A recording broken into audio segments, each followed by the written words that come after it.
আসলে এতক্ষণ 2000, 3000, 5000 এত লোক রাজশাহীতে আসবে না। আপনি লক্ষ লক্ষ লোক নিয়ে গেছেন, গল্প দিলে অল্প দিতে হবে। হ্যাঁ, আমরা 5 তারিখের পরে একটা প্রোগ্রামে সিনিয়র নেতৃবৃন্দের কাছ থেকে ফোন দিয়ে একটা ছাত্র প্রোগ্রামে একটা গাড়ি পাইনি। আপনারা বিএনপিরা এক একটা জায়গাতে লিজ নিয়ে আসেন, এক একটা জায়গাতে চাষাবাদ করতে কোনো সমস্যা নাই। আগে আপনারা পথে বন্দরে ঘুমাইছেন, রাস্তার পাশে ঘুমাইছেন, ফুটপাতে ঘুমাইছেন। আজকে আপনাদের ফুটপাতে ঘুমানোর লোকগুলোকে আপনি হারাই ফেলছেন। আপনারা খেয়াল করে দেখবেন 5 আগস্টের পূর্ববর্তী সময়ে রাজশাহীতে বিভিন্ন আসনে বিভিন্ন এমপি ক্যান্ডিডেট গেছে, অনেকে হেভি ক্যান্ডিডেট ছিল, তাদের 100, 200, 500 লোক হয়েছে। তারাও দেখবেন এখন 20টা লোক নিয়ে মিছিলে যায়। কেন? তারা ওই দুঃসময়ের লোকগুলোকে, যাদেরকে একটা চাউল ছিল না, ডাউল ছিল না, তেল ছিল না, ভাত ছিল না, খাওয়াইছে, আজকে 5 তারিখের পরবর্তী সময়ে সেই লোকগুলোকে তারা হারিয়ে ফেলেছে। আপনাদের কাছে অনুরোধ করবো, যদি পারেন সে দুঃসময় নেতৃবৃন্দদেরকে আবার মাঠে নিয়ে আসেন।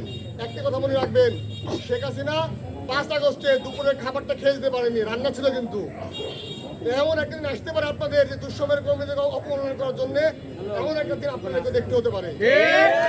আপনাদেরকে শুধু একটি কথা বলবো, আপনারা আওয়ামী লীগকে পুনর্বাসন না করে, ছাত্রলীগকে পুনর্বাসন না করে, নিজের দলের যে অ্যাসেট আছে, সম্পদ আছে, সম্পদগুলোকে আপনারা নার্সিং করেন।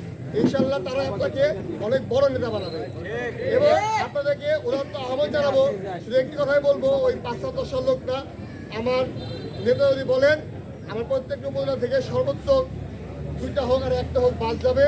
বাঘাতে আঘাতের জন্য আমার নেতা যখন যাই বলবেন, আমার ছাত্রদের নেতা কর্মীর জন্য যতটা পরিবহন দরকার আমি ছাত্র আহ্বায়ক হিসেবে সেটা আমি দিব। এবং আপনাদের আগামীতে সকল প্রোগ্রামে আপনাদের কাছে অনুরোধ রাখবো, আপনার ছাত্রদলকে অবশ্যই নার্সিং করবেন। ধন্যবাদ। আসসালামু আলাইকুম।